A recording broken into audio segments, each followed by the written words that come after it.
Somalia's central government imposed a 5% sales tax this month as part of efforts to win billions of dollars in international debt relief. This was followed by protests in Mogadishu's main market by traders opposed to the tax. CGTN's Abdulaziz Billow sat down with the country's Minister of Finance, who shed more light on the country's monetary policies.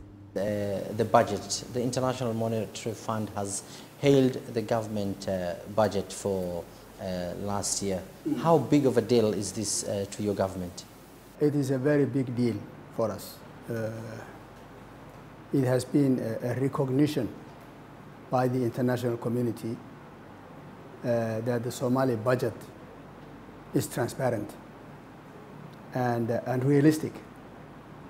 And it has been done within the context of available resources and within the context of ensuring that it has been participated by different parts of society.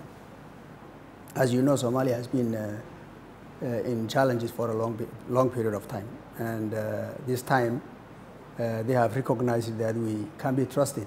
Your country is trying to seek loans from the World Bank so that it can be able to carry out projects. What measures has the Ministry of Finance put in place to ensure that the international community is convinced that Somalia is on the right track to delivering?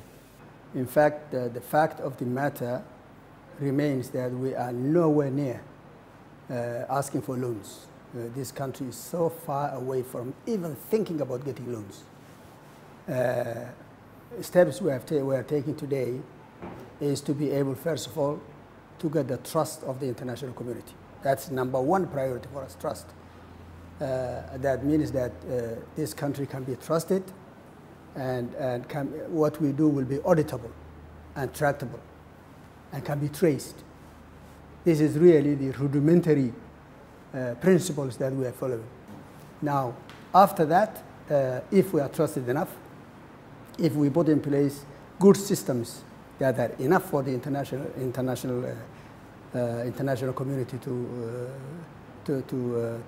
realize it's good, then we are thinking of the international community considering the arrears to be relieved from the country. Let's talk about some reforms in the monetary system here in the country.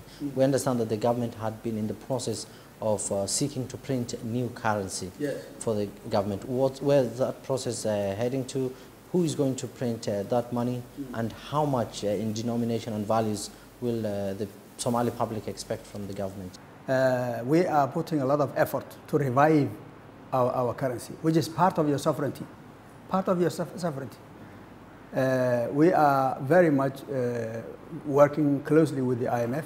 It is part of the staff monetary program requirements that we print money. We print money. Now, printing money for a country that has no money is a major task. It's a major undertaking. And alone, we could not have done it. We could not dream doing it ourselves.